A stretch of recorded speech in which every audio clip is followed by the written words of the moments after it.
We'll play through the blues real simply with just those 3 chords that we studied that make up the minor blues. But now we're going to play these 3 chords as something called 7th shell chords. Now a shell is a container with possibly something inside, but sometimes it's empty. We're going to make it empty. Look at that. That's called a 7th shell chord. It has the root and the 7th. That's all there is. So all of a sudden you have got something to do with your left hand. For G it would be like this. Right? It's missing these notes from G minor 7.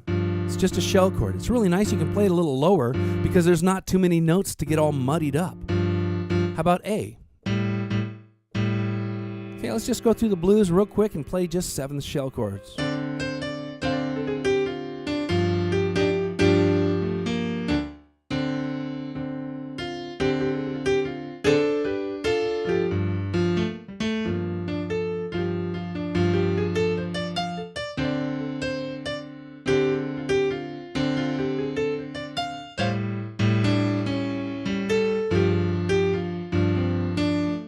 All right, so that's the blues. That's just 7th shell chords. Shell chords are so powerful. We're starting to really get into the meat of this lesson. Let's jump to the section now where we start talking about rootless left-hand jazz voicings. Let's look at a D minor rootless voicing. I use this a lot in the song. If you stack up D minor 7 and add the 9th on top, okay, and again, this is review. We've studied a lot of these things in the earlier blues chapters. If you just play the 3rd, the 7th, and the 9th, it's rootless, right? There is no root involved. No D can be found no matter where you look.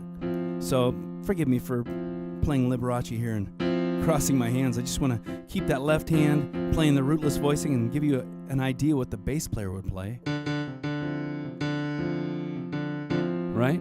And the amazing thing is, even if there is no bass player, this voicing starts implying the tonality of D to your mind. Listen.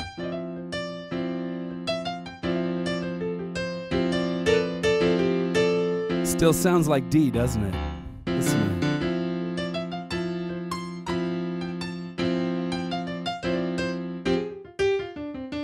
What about G? G would be here. The 3rd, the minor 3rd, right? The 7th and the 9th. Okay, there's no root there. The G, or fancy G with my right hand crossed, the G isn't there.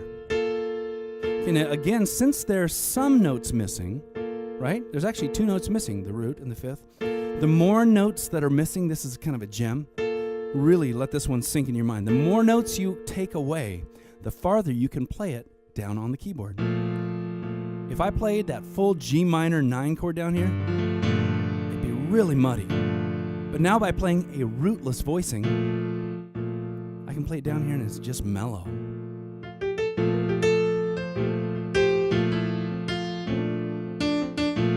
That just chills me out. And back to D.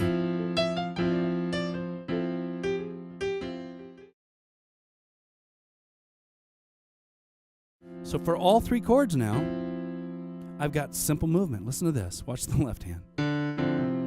Down to G.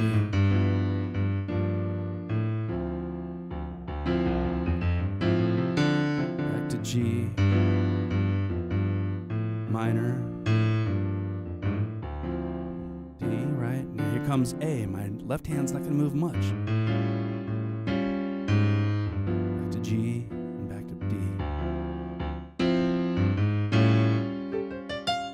Now, if you're playing a jazz gig, these rootless voicings work really well. They instantly jazz it up. Can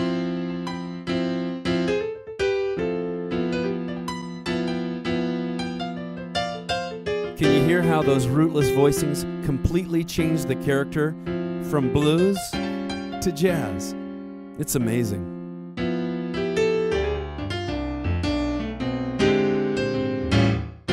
So there's so much more to dig into, but what I really want to drive home is these rootless voicings really start imparting a jazz feeling. Well, I hope you're starting to get excited about this lesson. There is so much material in here.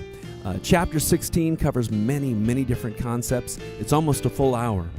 We go through such things as minor blues versus major blues. We look at advanced altered jazz chords. We go through many left-hand rootless jazz voicings like you saw just a moment ago. But we go through all different kinds with higher extensions, stuff that really instantly jazzes up your music. We go through, like you saw, left-hand shell chords and inverted shell chords. We go through 3rd and 7th shell chords. We go through tritone shell chords, all kinds of stuff that really gives you a good tool to bring your left hand to life. We go through the alternate blues progression turnaround chords that I used in that song. There's all kinds of things you can do to move away from the stock 12-bar blues and make it your own. So we'll look at some alternate turnaround chords. In addition, we'll throw some left-hand rootless jazz voicings on top of them, and it just really makes the music explode. In addition, even though this is primarily a left-hand study lesson, we do look at some right-hand techniques. Specifically, we look at a very simple way to start improvising or making up your own right-hand blues riffs. You may wonder, what's the best way to begin improvising or making up my own right-hand blues riffs? I'm going to show you a simple way to do that, and you'll begin improvising right away. And finally, the last thing that we study, and this may be the most valuable thing of the whole lesson, we study the one sure way to get your left hand comfortable with playing rootless left-hand jazz voicings. And I don't mean just so you understand it, I mean getting comfortable with it so that you can instantly pull them out and add them to your music on the fly. To help you with that study, this lesson also includes a 15-page printable PDF file that shows every left-hand voicing used in this lesson in every key so that your hands can get very comfortable playing them. That's such a wonderful moment when a technique like that gets from your head to your hands. So, thanks for watching. This has just been a short preview. I hope you'll check out the whole thing at playpianotoday.com.